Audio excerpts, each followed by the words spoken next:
Today, we're looking at a blue ink by Callifolio Oconto. Hi, I'm Adam, and I'm an ink guy.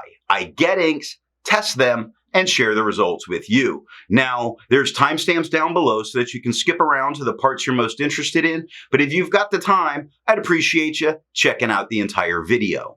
You can also follow me over on Instagram, and if you're new here and like fountain pen inks, I would invite you to subscribe. I do a new ink review daily. In order to make sure I have a range of experience with this ink, I did the writing samples, then put the ink into the Nimasine Fission with a broad nib. I wrote with it for a day, and then used it to take the notes for this video. I always standardize some of my writing samples by using Clairfontaine, Tomoe River, and Rhodia paper, although I do use more papers, and some of those will be seen later in the video. Now, let's look at the writing sample. I picked this ink up in sample form, so it came in a vial like this. And to keep my writing samples consistent, I use a Jinhao 159 with a Goulet 1.1 stub, a Jinhao X450 with a Goulet medium, and a Jinhao X750 with a Goulet extra fine. Let's take a look at the Clairfontaine. No bleeding, no ghosting. The 1.1 has no feather, spread, halo sheen, some spots of shading going on, little bits. The extra fine is about the same tone as the stub, with no feather, spread, halo sheen, spots of shading going on throughout, 8 seconds to dry. Medium is darker than the extra fine or stub, with no feather, spread, halo sheen, no shade, 12 seconds to dry. Now the scrubby of the extra fine shows some color variation. We got spots of it. The medium showed none, and we got none. Tomoe River. No bleeding, normal Tomoe River ghosting. The 1.1 with no feather spread, halo sheen, no shade. The extra fine, about the same tone as the stub, with no feather spread, halo sheen, no shade, 14 seconds to dry. Medium, darker than the extra fine or stub, with no feather spread, halo sheen, no shade, 20 seconds to dry. The scrubby for both show no color variation, and we're not getting any. And Rhodia, with no bleeding, no ghosting. The 1.1 has no feather spread, halo sheen, no shade. The extra fine is about the same tone as the stub, with no feather spread, halo sheen, spots of shading throughout, darker letters here and there, which is kind of nice. It's a little bit of personality with it. 9 seconds to dry. Medium, by far the darkest tone on the page, with no feather spread, halo sheen, no shade, 12 seconds to dry. Scrubby for the extra fine shows us color variation, medium shows us none, and that's what we got in the writing. I agree with Vita that I've learned a lot by doing multiple chromatographies. The one on the left is done the way it's supposed to be done. I put a line of ink down and immediately put it into water for 10 to 15 seconds. And this is very interesting because this comes across as a blue ink. But what you see here is purple at the bottom. Now that purple has very quickly started to bond with the page.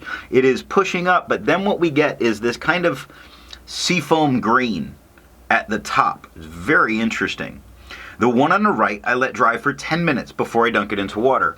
And most all of that purple is really solid into that line. Very little of it is moving, but it's the green that's still very much moving, so I expect it to have a little bit of blowout as a problem. Resistance tests are done to see how well this ink can be expected to perform on the page, and more importantly, how hard it might be to clean from your pen. I let the smear dry for 3 days before testing it. Looking at the highlighter, we started to get some of that blowout that I was expecting in the lowercase h. But it's not horrible in that you could still read it. Now, I would not use this in a note-taking situation if I wanted to go back and highlight because of that. Water is lifting all of those bright greens, but really leaving that purple behind from the chromatography.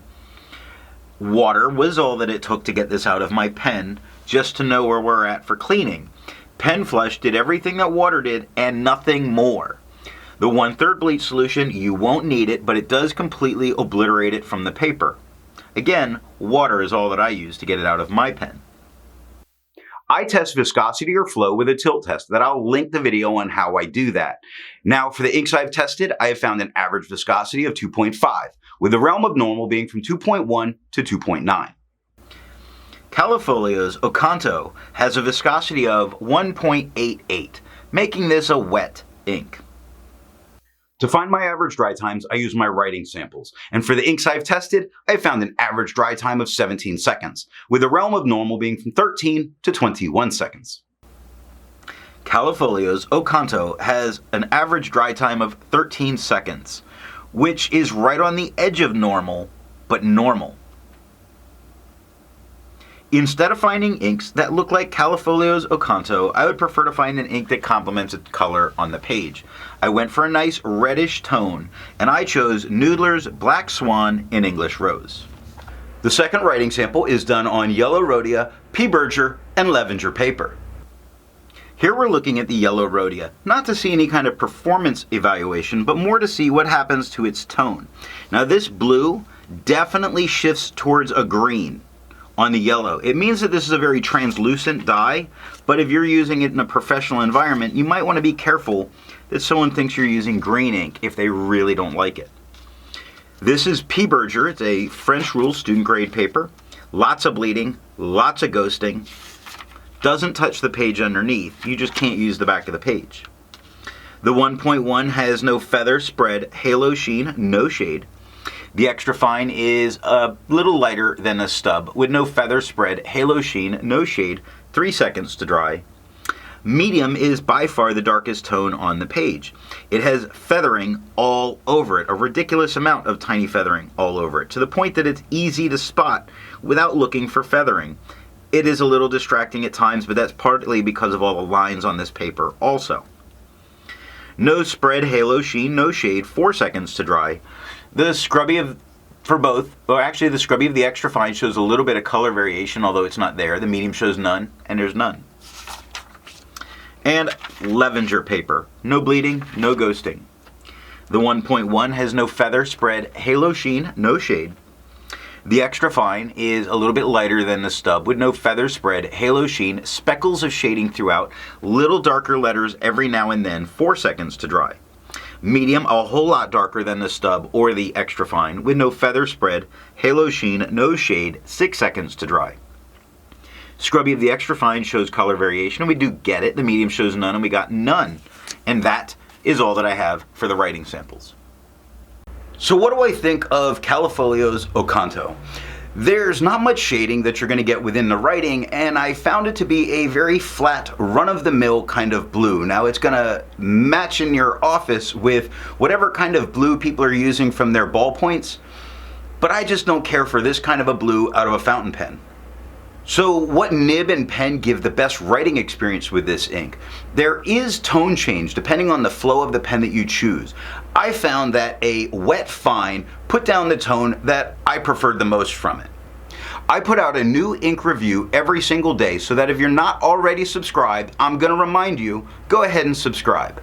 Thanks for watching.